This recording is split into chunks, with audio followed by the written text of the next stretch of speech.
저는 카레가루를 자주 뿌려 먹습니다. 계란 요리에도, 햄버거에도, 소보루빵? 이건 좀 아닌 것 같은. 아무튼 집에서 굴러다니는 카레가루가 보여서 바로 카레에 관한 요리를 만들어 보려고 합니다. 일단 우리가 흔히 먹는 일반 카레를 만들어 보겠습니다. 감자, 양파, 당근, 돼지고기가 필요하고요. 바로 하나하나씩 먹기 좋은 크기로 썰어주시면 되는데 저는 개인적으로 두꺼운 게 싫어서 얇게 썰었고요. 다 썰고 나면 기름을 두른 냄비에 양파를 볶아줍니다. 약 2분 정도 볶아주고 나면 돼지고기도 넣어서 또 볶아줍니다. 잡내가 날 수 있으니 소주를 넣어주시는 거 잊지 말아주시고요. 이렇게 냄비가 어느 정도 그을러질 때쯤 당근, 감자를 넣어주고 또 2분 정도 볶아줍니다. 그러면 이렇게 갈색 빛이 띠게 되는데요. 바로 물을 넣고 끓여서 뜨는 거품을 제거해주고 카레가루를 탈탈탈 뿌려서 졸여주게 되면 끝! 저희 어머니가 만드신 것 같은 비주얼이었고 저는 이 사랑스러운 카레를 난과 같이 먹어줬습니다. 난?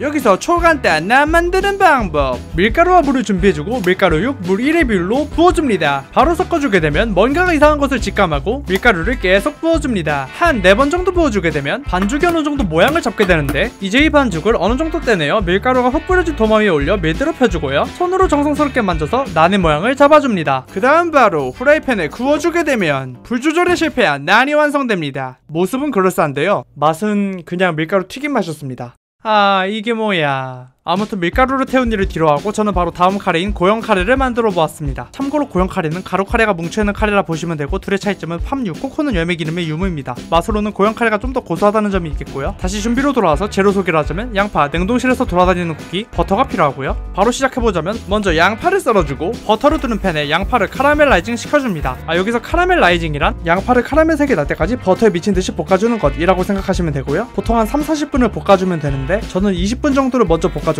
그 후 잘 볶아진 양파 위로 뒷고기를 넣어서 또 10분 정도 볶아줍니다. 그러면 이렇게 카라멜색의 양파와 뒷고기가 잘 익게 되는데 이때 물을 넣어주고 고형 카레 3칸을 넣어줍니다. 자, 이제 우리 고형 카레가 잘 퍼지게끔 계속 저어주고요. 저어주는 와중에 저는 여기서 풍미를 높이기 위해 플레인 요거트를 2스푼 넣어줬습니다. 요거트를 안 넣어줘도 되지만 넣으면 좀 더 부드러워진다는 점이 있겠고요. 이제 이 부드러워진 카레를 졸여주면 끝! 이 고형 카레는 진짜 만들어 보셔야 합니다. 왜냐하면 가루 카레보다 좀 더 중후한 맛이 느껴질 것이기 때문입니다. 한마디로 줄이면 맛있다라는 거고요. 굉장히 흡족한 상태에서 저는 맛있는 카레를 뒤로하고 세 번째로 간단한 카레를 만들어 봤습니다. 세 번째는 계란치즈 카레라는 요리고 양파, 마늘, 계란, 우유, 버터, 치즈, 가루 카레가 필요합니다. 만드는 방법은 양파를 썰어주고 버터에 볶아줍니다. 양파가 어느 정도 익으면 마늘도 넣어서 같이 카라멜라이징 시켜주고 마늘이 잘 익었다 싶으면 물을 넣어 끓인 뒤 카레가루를 투하. 그 후 계란과 우유를 섞은 계란물과 치즈를 넣고 볶아주면 완성! 이 카레를 드셔보시면 굉장히 산뜻하고 고소한 카레의 맛을 느끼실 겁니다. 다만 주의하셔야 하는 점은 마늘을 잘 익혀줘야 한다는 거고요. 저는 살짝 망했습니다. 거의 생마늘인데? 마늘의 매운맛을 뒤로하고 바로 네 번째 카레를 만들어 보겠습니다. 이번 카레도 역시 간단하게 만들 수 있는 카레로 이름은 우유 카레이고요. 필요한 재료로는 우유, 고추, 카레용 돼지고기, 고춧가루, 후추가 있으면 되는데 더 맛있게 드실 분들은 양파, 파프리카, 파를 같이 볶아서 넣어주시면 되겠고요. 바로 시작해보면 고추를 썰어주고 돼지고기를 볶아줍니다. 그 후 아까 썬 고추를 넣어주고 볶다가 고춧가루, 후추를 뿌려주고 또 볶아줍니다. 잘 볶아줬으면 우유를 부어주고 카레가루를 뿌린 다음 저어주면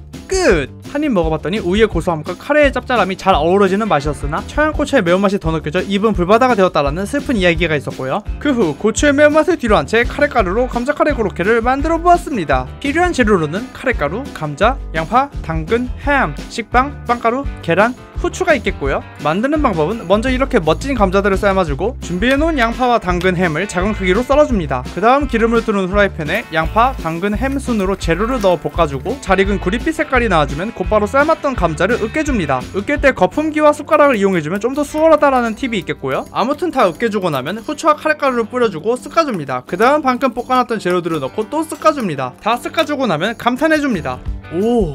아직은 맛없어 보이는 고로케 속을 만들어줬으니 이제 겉에 빵 부분을 만들어줍시다. 먹다 남은 식빵에 밥그릇을 대주고 잘라줘야 하는데 식빵이 너무 작아 그냥 테두리를 최대한 잘라주고 속을 채워준 뒤 빵 겉부분을 눌러줍니다. 그 후에 계란물을 묻혀주고 빵가루를 입힌 다음 기름을 두른 팬에 튀겨주면 끝!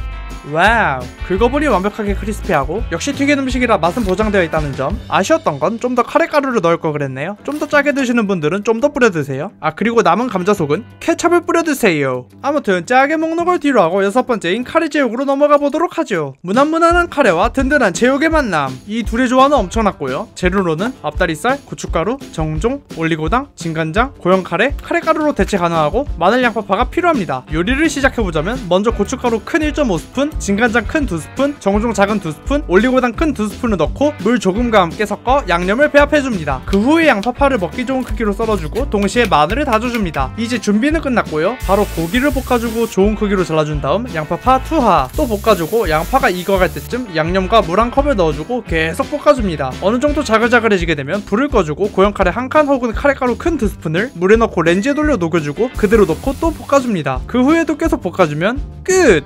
와, 정말 맛있어 보이죠? 한 입을 먹어보면 이 맛은 뭐랄까, 매콤달콤한 고기 안에 고소한 카레 향이 싹 배어서 한 입 먹으면 어느샌가 새 입을 먹고 있는 나를 발견하게 되는 맛이었고요. 이 요리는 한번 해보는 거를 권장합니다. 역시 제육이야. 맛있는 제육을 뒤로한 채 마지막으로는 이색적인 요리를 해보겠습니다. 이름하여 카레 닭껍질 튀김.